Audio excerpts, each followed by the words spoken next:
your open space plan. This makes them squirm. The regional guys hate this because they like doing. Where do we find the documents, the different, like the Corpa that you're holding up? I downloaded this right off the state's website. They put drafts of it up there. Let me tell you the story of this gentleman. I don't want to miss this because it's my only fancy visual thing I brought with me. When I was at the selectmen's meeting, I picked up a lot of dust. They put on the brakes and they said, all right, Dave, you're obviously very concerned about this, so why don't we get Mr. Lacey, the gentleman that wrote the legislation of CLRPA, he'll come in 2 weeks to our meeting and you can ask your questions. I said, I will be there with bells on. So I went out and I said, who's this Lacey guy? Because I knew Jamie Eldridge was the one that submitted the bill. Well, it turns out Mr. Lacey is the town planner for the town of Shutesbury, Massachusetts. He's on a bunch of other yuppie boards and stuff too. But I wanted to go there and I wanted to download their zoning map, and lo and behold, can you grab an M for me? Thank you very much. This is it. I believe it's still on their website today. And I look at this and I go, these yellow lines that run north, south, east, and west, this is roadside residential. Most towns have something called rural residential or something similar to that. Well, this is roadside. So if you're stiff lucky enough to live within 200 or 300 feet of these select roads, Mary will tell you, and you can all look at this map later. This is a spider web of roads and streets throughout this whole map. Only these roadside residential is where the people will live. The green is preservation. Okay? Now I go and I look in CLRPA, because I know the guy that did this to Shutesbury wrote the zoning reform for Massachusetts. Lo and behold, these yellow lines sound an awful lot like the receiving zones they talk in here. These green areas, well, those are sending zones. What are they sending and receiving? Your property rights. They're moving them from here to there along their corridors. They're walkable and bikeable communities. Oh, I almost forgot. Here's the economic motor for the town of Shutesbury, that little pink square. Okay. That's it. That's it. These are going to employ everybody. Is this already in place? This is off from the Shutesbury, Massachusetts Planning Board website, and I just blew it up. That's my own. So that's their actual zoning map right now? If you've got your smartphones or a computer, you can go and pull this map up right now on the Shutesbury, Massachusetts. It says adopted March 24th, 09. It was adopted.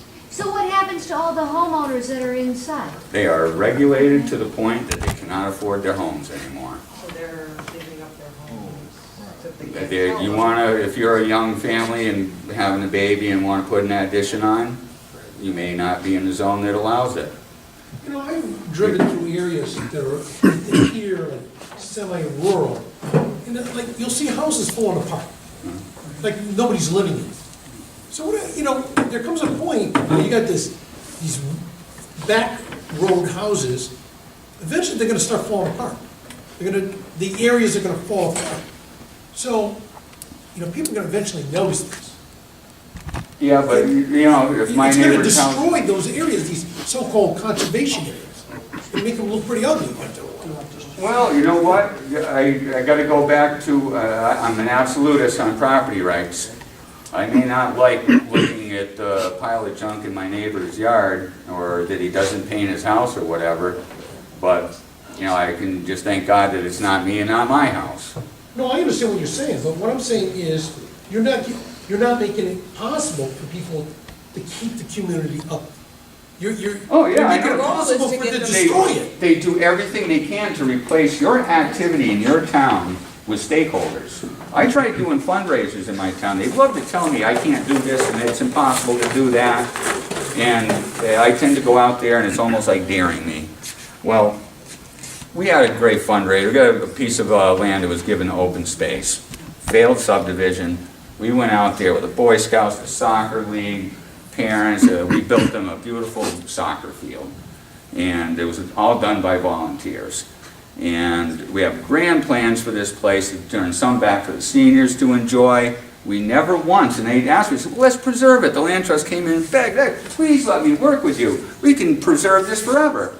And I said, you know what? The people in the future might have a different set of environmental needs and cultural values. You know, we always talk in our open space plans about preserving the history, but what about allowing you all to make your own history today and allow for that? This is such a lockdown on things, it's not likely to happen. They said I could never get volunteers to do that. They said I can't get water to a community garden. That was one of the things I wanted to do. As conservation agent, I had a lot of problems with people around Beaver Lake, which is next to this failed subdivision, dumping all their leaves and their junk, you know, wherever, in wetlands here and there. So I had an illegal dumping problem. And I said, Christ, I'm going to take the top of this Pennybrook Estates here, and we're going to do all public agriculture, community garden up there, and we're going to invite the people next door from Beaver Lake to contribute to our compost pile. Immediately, local solution. I didn't need one brainiac from the Regional Planning Commission to have a survey and get a team together and a committee. I was able to figure that out, make a few phone calls, talk to a few people, and made it happen. Get up to the selectmen, they poo-pooed, and you know, you're going to go through all this stuff, go through life with rose-colored glasses, and you'll never even be able to get water up there. What do you think, the town is going to drill a well for you? This is pie-in-the-sky stuff.